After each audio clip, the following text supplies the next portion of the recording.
அவ்வளோதான், எப்படியோ 12th முடிச்சாச்சு. சரி 500+ யாருக்கு வரும்? 500+. ஏன் இந்த கேட்குறேன்னா, இதுக்கப்புறம் நீ காலேஜ் சேரணும், வீட்டில் பேரண்ட் கண்டிப்பாக நீ எப்படி எடுப்ப, உனக்கும் ஒரு ஐடியா கிடைக்கும். நம்ம எந்த மார்க் வரதுக்கு வாய்ப்பு இருக்குது, அப்போ நம்ம கட் ஆஃப் வருமா வராதா, இல்லை நம்ம பக்கத்தில் இருக்க காலேஜ் சேர்ந்துடலாமா, வீட்டில் எதனா டொனேஷன் கொடுத்து சேர்க்கணுமா, அந்த ஐடியாவில் அப்போ தான் கிடைக்கும். நீ எதுவுமே சொல்லாமல் அப்படியே உனக்குள்ளேயே வச்சுட்டே இருந்தேன்னு வச்சுக்கோ, அப்புறம் மார்க் வரும்போது உனக்கு மட்டும் அப்செட் இருக்காது, அது கேட்குறவங்களுக்கு பயங்கர அப்செட் ஆகிடும். எவ்வளோ இதுக்கு வரும், இப்போ இதுக்கு மேலே யாருன்னா ஒருத்தங்கிட்ட உங்கள் வீட்டில் இருக்கவங்ககிட்ட நீ சொல்லணும் எவ்வளோ மார்க் கண்டிப்பாக வரும்னா, கண்டிப்பாக இதுக்கு மேலே தான் வரும் அப்படின்னு ஒரு மார்க் சொல்லணும். இல்லை எவ்வளோ மார்க் வரும்? மார்க் வந்து 600க்கு 540 கிட்ட வரும் சார். வந்து கம்ப்யூட்டர் சயின்ஸ் இன்ஜினியரிங் தான் சார் எடுக்க போகிறேன். கம்ப்யூட்டர் பற்றி ஏதாவது கோர்ஸ் பண்ணலான்னு சார். டோட்டல் வந்து 540+ வரும். கோர்ஸ் வந்து BCSE தான் பண்ணலான்னு இருக்கேன். அது course Python, Java, program language கற்றுக்கலான்னு. டோட்டல் ஒரு 600க்கு 550 வரும். ஏரோநாட்டிக்கல் இன்ஜினியரிங் எடுக்க போகிறேன். ஏதாவது கம்ப்யூட்டர் கிளாஸ் போவேன். டோட்டல் 550+ வரும் சார். BCSE எடுக்கணும், ஜாவா கற்றுக்கலான்ட்டு. டோட்டல் வந்து ஒரு 545 550 வரும். அப்புறம் வந்து பிஇயில் வந்து CSE பண்ணலான் இருக்கேன். அப்புறம் வந்து இந்த லீவில் வந்து முக்கியமாக வந்து டைப் ரைட்டிங் பண்ணணும் ஃபர்ஸ்ட்டு. அப்புறம் நெக்ஸ்ட் கம்ப்யூட்டர் சம்மந்தமான எதனா கோர்ஸ் பண்ணலான் இருக்கேன். 545லேருந்து 50க்குள்ளே வரும். மோஸ்ட்லி எடுத்தால் பிடெக் தான் எடுப்போம் சார். அப்புறம் ஏதாச்சும் கோடிங் இது மாதிரி ஏதாச்சும் கற்றுக்கணும். மார்க் வந்து 570 வரும்னு நினைக்கிறேன். கோர்ஸ் பற்றி தெரியல சார், ஆனால் கவர்மெண்ட் எக்ஸாம் ப்ரிப்பேர் பண்ணலாம். டோட்டல் வந்து ஒரு 545+ வரும். ஒரு BCSE பண்ணலான், கோர்ஸும் கம்ப்யூட்டர் ரிலேட்டடாக பண்ணலான் இருக்கேன். 600க்கு வந்து 520லேருந்து 530க்குள்ளே வரும். BECE பண்ணலான் இருக்கேன். அடுத்த லீவில் பைத்தான் கற்றுக்கலான் இருக்கேன். டோட்டல் வந்து 545 to 550க்குள்ளே வரும். டேட்டா சயின்ஸ் எல்லாம் AI எடுக்கலான்னு இருக்கேன் சார், AI கோர்ஸ். அப்புறம் அந்த லீவில் வந்து கம்ப்யூட்டர் கிளாஸ், பைத்தான் கிளாஸ் அது மாதிரி போகலாம். டோட்டல் வந்து ஒரு 540 மேலே வரும். கோர்ஸ் வந்து டேட்டா சயின்ஸ் பண்ணலான் இருக்கேன். இது லீவில் வந்து கம்ப்யூட்டர் கிளாஸ் போகலான் இருக்கேன். டோட்டல் வந்து ஒரு 540+ வரும். கோர்ஸ் என்னன்னா AI டேட்டா சயின்ஸ் எல்லாம் அந்த ரப்பர் அண்ட் பிளாஸ்டிக் டெக்னாலஜி அந்த இது பக்கம் போகலான்னு இருக்கேன். அது மாதிரி லீவில் என்னன்னா டைப் ரைட்டிங், ஜாவா இல்லைனா பைத்தான் கோர்ஸ் பண்ணலான்னு இருக்கேன். எனக்கு ஒரு மார்க் ஒரு 540+ அந்த மாதிரி வரும். அப்புறமா பிடெக் எடுக்கலான் இருக்கேன். அதான் கோர்ஸ் அப்புறமா இந்த லீவ்ல தான் முடிச்சிடலான்னு இருக்கேன். அந்த கோடிங் சார் எனக்கு 450 above வரும் சார். எனக்கு 600க்கு பிடெக் தான் எடுக்க போகிறேன்.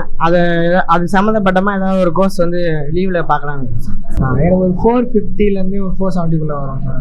ஏர்நாட்டிக்கல் பண்ணலான்னு. 450 above வரும் எக்ஸ்பெக்ட் பண்ணுறேன். கோர்ஸ் வந்து பிடெக் பண்ணலான்னு இருக்கேன். டைப் ரைட்டிங் முடியணும், கிளாஸ் போகலான்னு. மார்க் வந்து 450+ வரும் சார். பிடெக் இன்ஜினியரிங் ஃபீல்டில் தான் போகலான்னு இருக்கேன். கோர்ஸ் வந்து டைப் ரைட்டிங் அந்த மாதிரி தான். ஒரு 420லேருந்து 440க்குள்ளே வரும். பிடெக் இல்லைனா ஆர்கிடெக்ட் எடுக்கலான்னு இருக்கேன். 550+ வரும். ML இல்லைனா கெமிக்கல் இன்ஜினியரிங் எடுக்கலான்னு இருக்கேன். இப்போ கீபோர்ட் கிளாஸ் போயிட்டு இருக்கேன். அதில் அப்படியே பார்ட் டைம் அங்கே வேலை பார்க்க போகிறோம். 520+ வரும். லீவில் VIT என்ட்ரன்ஸுக்கு படிக்கலாம். இன்ஜினியரிங் தான், CSE 550+ வரும். இப்போ நீட் வர போகிறதுனால நீட் கிராஷ் கோர்ஸ் போகலான் இருக்கேன். நீட் கிடைக்கலன்னா இன்ஜினியரிங் சைடு ஏதாவது இல்லை பயோ அந்த மாதிரி எதாவது பண்ணலான் இருக்கேன். 350க்குள்ளே 400க்குள்ளே எக்ஸ்பெக்ட் பண்ணுற மார்க்கு. ஏரோநாட்டிக் இன்ஜினியரிங் பண்ணலான். 400+ வரும். எடிட்டிங் கற்றுக்கலான் இருக்கேன். லா படிக்கணும்னு ஆசை. 400+ வரும் சார். லீவில் வந்து டைப் ரைட்டிங் கிளாஸ் போகலான்னு இருக்கேன். BCA டேட்டா அனலைசர் பண்ணலான்னு இருக்கு. 430 420 வரும் சார். பிகாம் ஜென்ரல் படிக்கலான்னு ஒரு ஆசை. எக்ஸ்ட்ரா கோர்ஸ் வந்து இங்கிலீஷ் கிளாஸ் ஏதாச்சும் போகலாம். இங்கிலீஷ் கிளாஸ் அது மாதிரி. என் ஃப்ரெண்ட்ஸே நிறைய பேர் ஏரோநாட்டிக்கல் படிச்சிருக்காங்க. ஆனால் அவங்க திரும்ப மெக்கானிக்கல் ஃபீல்டில் தான் இருக்காங்க. ஏரோநாட்டிக்கல் லைனில் இருக்காங்களான்னு கேட்டால் அந்த லைனில் போக முடியல. போனால் ஃபாரின் போகிற மாதிரி தான் இருக்குது. ஏரோநாட்டிக்கல்லையும் போயிருக்காங்க, போகாமே இருந்திருக்காங்க. 2 கேட்டகரி இருக்குது. ஏரோநாட்டிக்கல் நீ சூஸ் பண்ணுற மாதிரி இருந்தால் நல்ல பெரிய காலேஜாக சூஸ் பண்ணணும். அப்படி சூஸ் பண்ணி ஏரோநாட்டிக்கல் படிச்சுன்னா அவங்க வேணா உனக்கு பாசிபிள் எதுனா ஃபாரின் அனுப்புறதுக்கு பாசிபிள் இருக்கும். மற்றபடி லோக்கல் காலேஜஸில் எதுவுமே நீ ஏரோநாட்டிக்கல் படிச்சுன்னா ஒன்றுமே பண்ண முடியாது. அந்த காலேஜில் கேம்பஸ் வந்து அதே மாதிரி ஏரோநாட்டிக்கல் எடுக்கும்போது கேம்பஸ் வருதா இல்லையான்னு ஒரு வாட்டி கிராஸ் செக் பண்ணிட்டு ஃபைனல் இயர் இருப்பாங்கல்ல, அவங்க கிட்ட நீ எந்த காலேஜ் சூஸ் பண்ண போறியோ, நீ ஒரு காலேஜ் சூஸ் பண்ணலாம், ஃபைனலைஸ் பண்ணி வச்சிருப்பல, ஒரு 3 காலேஜ் சூஸ் பண்ணி வச்சுக்கோ. அந்த 3 காலேஜில் போயிட்டு அங்கே இருக்க தெரிஞ்சவங்க யார் இருக்காங்களோ, தெரியலனா கூட அங்கே வெளியில பசங்க வருவாங்க. உனக்கு கேட்க கூச்சமா இருந்துச்சுன்னா உங்க ஃப்ரெண்ட்ஸை வச்சு யாரா கேள்வி, உங்க பேரண்ட்ஸ் கிட்ட சொன்னீங்கனாலே அந்த காலேஜை பத்தி ஸ்ட்ரெயிட்டா ஸ்டூடெண்ட்ஸ் கிட்ட கேட்டால் தான் ரியலா என்ன நடக்குதுன்னு தெரியும். அங்க என்ன நடக்குது அப்படின்னு சொல்லி, என்ன குரூப் எடுக்க, அந்த குரூப் அங்க ஒர்த்தா அப்படின்னு சொல்லி நீ ஒரு வாட்டி கேட்டு வச்சுக்கோ. ஏரோநாட்டிக்கல் எடுக்கும்போது கொஞ்சம் கேர்ஃபுல்லா எடு. அதே மாதிரி மோஸ்ட் காமனா வந்து எல்லாமே CS, அதான் BE CSE எடுக்க போறேன்னு சொல்லியிருக்கேன், இல்லை IT எடுக்க போறேன்னு சொல்லியிருக்கேன். மோஸ்டா அந்த லைன்ல நீ எல்லாருமே இப்போ அப்படி தானே போவாங்க. இப்போ நீ சொல்லியிருக்கியா இதே மாதிரி தான் எக்கச்சக்கமான கேங் கிளம்பும். நீ அந்த லைனுக்கு போறதுக்கு பதிலாக இசிஇ சூஸ் பண்ணலாம். என்னோட சஜஷன் எடுத்து வச்சுக்கோ. ஆப்ஷன்ல ஒரு நல்ல காலேஜ்ல ECE electronics and communication engineering அது கிடைச்சிச்சுன்னா சூஸ் பண்ணிக்கோ. அதை எடுத்தீங்கன்னா என்னென்ன வாய்ப்பு இருக்குன்னா, நீ கம்ப்யூட்டர் சயின்ஸ்லயும் போகலாம், இப்போ ஐடில போறாங்களே ஐடி லைன்லயும் போகலாம், எலக்ட்ரானிக்ஸ் கண்டிப்பா வரப்போற இயர்ல செம்மையா க்ரோ ஆக போகுது. எலக்ட்ரானிக்ஸ் ஃபீல்ட்லயும் போகலாம், எலக்ட்ரிக்கல் ஃபீல்ட்லயும் போகலாம். இந்த மாதிரி வைட் ஆப்ஷன் இருக்கிற ஒரே கோர்ஸ் எதுனா இசிஇ கோர்ஸ் இருக்கு. நீ சிஎஸ்சி எடுத்துட்டீங்கன்னா எல்லாருமே ஐடி ஃபீல்டுன்னு போகும்போது அங்கே சப்போர்ட் டப்புன்னு ட்ராப் ஆயிடுச்சுன்னா வேலை கம்மியாக இருக்கும். அப்படி இல்லைன்னா சேலரி ரொம்ப கம்மியாயிடும். ஏன்னா எல்லாருமே ஒரே கோர்ஸ் நோக்கி போவாங்க. அந்த டைம்ல வேற ஒரு ஃபீல்டு பயங்கரமாக வந்து பூம் ஆகும். இது எலக்ட்ரானிக்ஸ் வரலாம், இல்லை எலக்ட்ரிக்கல் வரலாம். அந்த டைம்ல பயங்கரமாக க்ரோ ஆகலாம். இப்போ எல்லாமே இவி கார் தானே சொல்லிட்டு இருக்காங்க. எலக்ட்ரானிக்ஸ் அந்த ரிலேட்டட் தான் மோஸ்டா வருது. அப்படின்னும் போது சிஎஸ்சி ஐடி அப்படின்றது சூஸ் பண்றதுக்கு பதிலாக டேட்டா சயின்ஸ் வேணா சூஸ் பண்ணிக்க, பிரச்சனை இல்லை. ஆனா ஐடி சூஸ் பண்ண போறேன், சிஎஸ்சி சூஸ் பண்ண போறேன் அப்படின்னா நல்ல காலேஜ் போகும்போது அது கிடைச்சிச்சுன்னா சிஎஸ்சி சூஸ் பண்ணிக்கோ, ஐடியும் சூஸ் பண்ணிக்கோ. ஓரளவு காலேஜ் அந்த அளவு ரிப்பீட்டடா இல்லை அப்படின்னா நீ சூஸ் பண்ண வேண்டிய கோர்ஸ் வந்து ஈஸியா சூஸ் பண்ணிக்கோ. நீ நல்ல காலேஜ்ல ஈஸி எடுத்தினாலும் சம ஃபியூச்சர் இருக்கு. புரிஞ்சா? என்னோட சஜஷன் ஈஸி. எந்த கோர்ஸ் படிச்சாலும் அது ஒரு டிகிரியா மட்டும் நீ பாத்தீங்கன்னா வேலை கிடைக்கிறது ரொம்ப கஷ்டம் தான். ஏன்னா டிகிரி சர்டிபிகேட் கையில வச்சுட்டு எக்கச்சக்கமான கூட்டம் இருக்கு. கூட நீ எக்ஸ்ட்ராவா ஒரு கோர்ஸ் பண்ணிட்ட. இப்போ பிகாமே நீ பண்றேன்னு வச்சுக்கோ, பிகாம் பண்ணிக்க பிரச்சனை இல்லை. அது கூட டேலின்னு ஒரு கோர்ஸ் இருக்கும், டேலி ERP9 அந்த கோர்ஸை சேர்த்து படிச்சிட்ட அப்படின்னா எல்லாருமே டிகிரி சர்டிபிகேட் மட்டும் வச்சிருக்கும் போது நீ அதுவும் சேர்த்து வச்சிருக்க அப்படின்னா பிளஸ் இங்கிலீஷ் ஒன்று ஸ்போக்கன் இங்கிலீஷ் அதுவும் கையில் இருந்ததுன்னா உனக்கு வேலை கண்டிப்பா கையில கிடைக்கும். புரிஞ்சா? நீ எந்த கோர்ஸ் எடுக்கிறியோ அந்த கோர்ஸ் கூட என்ன பண்ணணும், எக்ஸ்ட்ராவா அடிஷனல் கோர்ஸ் கண்டிப்பா பண்ணணும். நீ பயாலஜி ரிலேட்டடா போறதா இருந்தாலும் பயாலஜி ரிலேட்டடா அடிஷனலா கோடிங் இருக்கு, பயாலஜில கூட கோடிங் இருக்கு. நீ அந்த லைன்ல அந்த கோடிங் கூட கத்துக்கலாம். நீ புரியுது என்ன சொல்றேன்? வீடியோ எடிட்டிங் அதே மாதிரி வந்து பிகாம் அந்த லைன்ல நீ போறாம இருந்தா அடிஷனலா நீ வேற ஏதாவது கோர்சஸ் கத்துக்கணும்னா எடிட்டிங் கத்துக்கலாம். நீங்க 3 பேரும் வந்து எடிட்டிங் கத்துக்கிட்டா வரப்போற ஃபியூச்சர் பயங்கரமா இருக்க வாய்ப்பு இருக்கு. எல்லாமே எடிட்டிங் நோக்கி தான் போயிட்டு இருக்கு. அதனால எடிட்டிங் நீங்க 3 பேர், மத்தவங்க நீங்க வந்து இன்ஜினியரிங் லைன் போறதுனால குரூப் எடுக்கிறதா ஈஸி வேணா எடுத்துக்கோ. கேம்பஸ் இன்டர்வியூ அந்த குரூப் மட்டும் தான் வரணும், இந்த குரூப் வரணும் அப்படிலாம் கூப்பிட மாட்டாங்கடா. அந்த காலேஜ்ல அந்த கம்பெனி வந்துச்சுன்னா யாரெல்லாம் டாப்பர்ஸா இருக்காங்களோ எல்லாருமே அந்த கேம்பஸ் இன்டர்வியூ அட்டன் பண்ண விடுவாங்க. உன் டேலண்ட்டை வச்சு நீ கிளியர் பண்ணி வெளியே வந்துடலாம். புரியுதா என்ன சொல்றேன்ட்டு?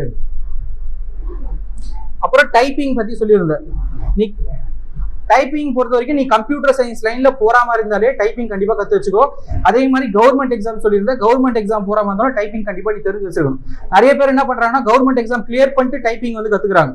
ஏன்னா உனக்கு வந்து சில கான்ஃபிடென்ஷியல் அந்த விஷயம்லாம் என்ன பண்ணுவாங்கன்னா, நீ ஒரு ஹையர் அஃபீஷியலா நீ வந்து குரூப் 1 குரூப் எல்லாம் எழுதும் போது நீ ஒரு இதுவா தான் இருப்ப, அத்தாரிட்டியா தான் இருப்ப. சைன் போன்ற இடத்துல இருக்கும்போது உனக்கு எல்லாமே வந்து என்ன பண்ணுவாங்கன்னா டைப்பிங்ல தான் நீ கன்வே பண்ற மாதிரி இருக்கும் ஒரு விஷயத்த. அதனால டைப்பிங் தெரிஞ்சுச்சுன்னா அதுக்கப்புறம் ஜாப் கிடைச்சதுக்கு அப்புறம் டைப்பிங் கத்துக்கிறது போல இப்பயே டைப்பிங் இப்போ சும்மா இருக்க டைம்ல டைப்பிங் கத்து வச்சுன்னா டைப்பிங் எல்லாத்துக்குமே யூஸ் ஆகுது. அதனால டைப்பிங் கத்து வச்சுக்கோ. புரியுதா? கவர்மெண்ட் ஜாப் போற மாதிரி நீ டைப்பிங்கும் சேர்த்து கத்து வச்சுக்கலாம். காலேஜ்குள்ள போனவன என்ஜாய் பண்ணிக்கூட அந்த லைஃப்லாம் வேணாம் தான் சொல்ல. ஏன்னா என்ஜாய் பண்ற ஏஜ்ல என்ஜாய் பண்ணா அப்புறம் திரும்ப கஷ்டம் தான் பட போற எப்படி இருந்தாலும். ஆனா அதுக்குன்னு ஒரு பவுண்டரி வச்சுக்கோ. என்னது அண்ணன் போட்ட கோடு, இதை நீ தாண்டப்படா. ஒரு லிமிட் வச்சுட்டு அந்த லிமிட்குள்ள எவ்வளவு வேணாலும் நீ என்ஜாய் பண்ணிக்கோ. லிமிட்டை தாண்டி மட்டும் போயிடாது. எதனா டெம்ப் பண்ணுவாங்க, அந்த லிமிட்டை உன்னை பிரேக் பண்றதுக்காக எதனா ஒன்னு கூப்பிடுவாங்க, அந்த லைன் தாண்டி நீ போக கூடாது. நிச்சயமா தாண்டக்கூடாது, சத்தியமா தாண்டப்படாங்கல்ல. சரிங்க. உன்னோட எத்திக்ஸ் என்னமோ அந்த எத்திக்ஸ்குள்ள இதெல்லாம் நீ செட் ஆகாதுன்னா செட் ஆகாது. அதுக்குள்ள வச்சுட்டு நீ மூவ் பண்ணிக்கோ. ஃப்ரெண்ட்ஸை பார்த்து ஜாக்கிரதையா வச்சுக்கோ. நல்லா ஏதோ ஒன்று ஓடுவான்ல, ஏதோ ஒன்று அச்சீவ் பண்ணணும் அப்படின்னு சொல்லிட்டு ஏதோ ட்ரை பண்ணுவாங்களே, அவங்க கூட ஃப்ரெண்ட்ஷிப் வச்சுக்கோ.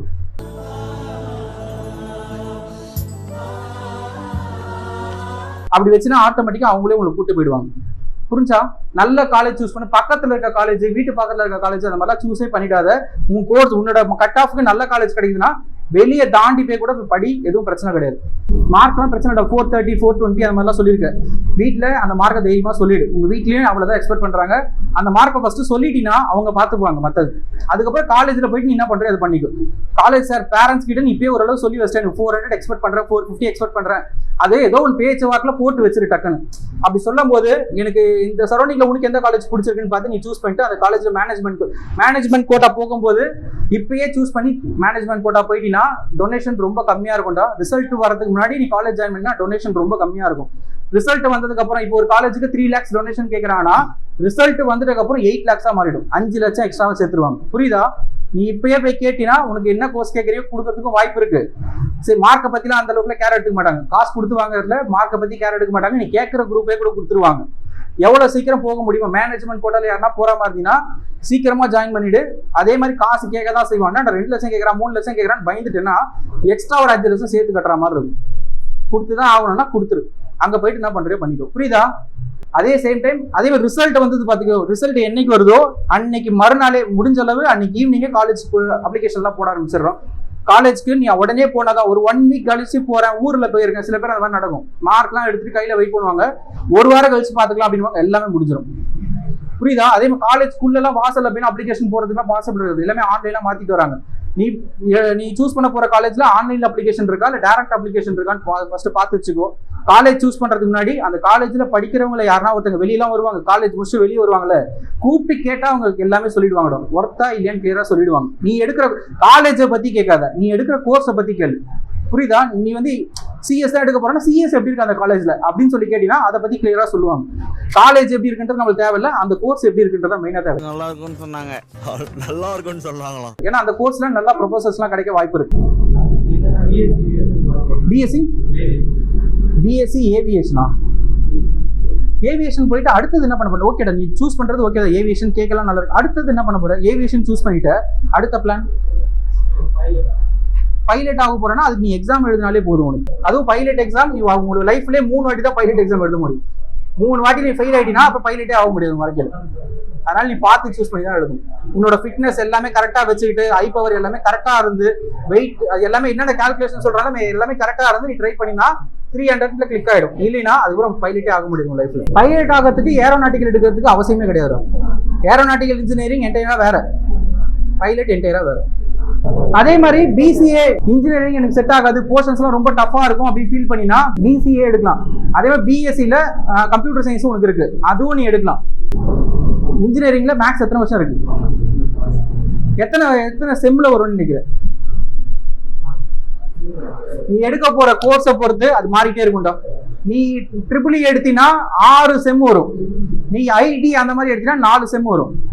அது 4 செம்லையும் நீ படிக்க போற மேக்ஸ் எப்படி இருக்கும்னு பாத்தீங்கன்னா ஃபுல்லாவே இன்டெகிரல் டிஃபரன்சியேஷனா மட்டும் தான் இருக்கும், வேற எதுவுமே இருக்காது. நீ அதே மாதிரி இன்ஜினியர் சூஸ் பண்றது முன்னாடி பார்த்து அழகா சூஸ் பண்ணிக்கோ. அங்க போயிட்டு அரியர் வச்சுட்டு உட்காந்து இருந்தா கஷ்டம்டாது. புரியுதா? எல்லாமே கால்குலேட் பண்ணிட்டு நீ எடு. இல்ல இன்ஜினியரிங் டஃபா ஃபீல் பண்ணினா உனக்கு இருக்கிற சூப்பர் ஆப்ஷன் ஒன்று இருக்கு. பிஎஸ்சியில் என்ன பண்ணலாம்?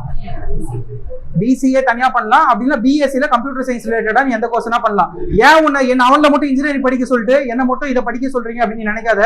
ஃபர்ஸ்ட் உன்னை சீக்கிரமா உனக்கு முடிஞ்சிடும்டா. அவனுக்கு 4 வருஷம் கோர்ஸ், உனக்கு 3 வருஷம் கோர்ஸ். நீ எப்படி அவனுக்கு ஈக்குவலா சேலரி வாங்குதுன்னு பாத்தீங்கன்னா ஃபர்ஸ்ட் ஐடி கம்பெனில உள்ள போகும்போது உனக்கு 15,000 கொடுப்பாங்க, அவனுக்கு 30,000 கொடுப்பாங்க. ஒரே வருஷத்துல உன்னோட சேலரி அவனோட சேலரி ரெண்டுமே ஈக்குவல் ஆயிடும். நீ வந்து வெறும் இன்ஜினியரிங் படிச்சு தான் ஐடி லைன்ல போகணும்னு அவசியம் இல்லை. பிஎஸ்சி படிச்சு பிசிஏ படிச்சாலும் நீ ஐடி லைன்ல போகலாம். ஃபர்ஸ்ட் டைம் மட்டும் தான் டிகிரி பார்த்து சேலரி ஃபிக்ஸ் பண்ணுவாங்க, அதுக்கப்புறம் பொட்டன்ஷியலை பார்த்து சேலரி ஃபிக்ஸ் பண்ணுவாங்க. என்ஜாய் பண்ணிக்கோ, ஜாலியாக என்ஜாய் பண்ணு. வீட்டில் பேரண்ட்ஸ்க்கு ரெஸ்பெக்ட் கொடுத்துக்கோ. பேரண்ட்ஸை ப்ரௌடாக ஃபீல் பண்ண வைக்க என்ன பண்ணணுமோ அது எதனா பண்ணு. புரியுதா?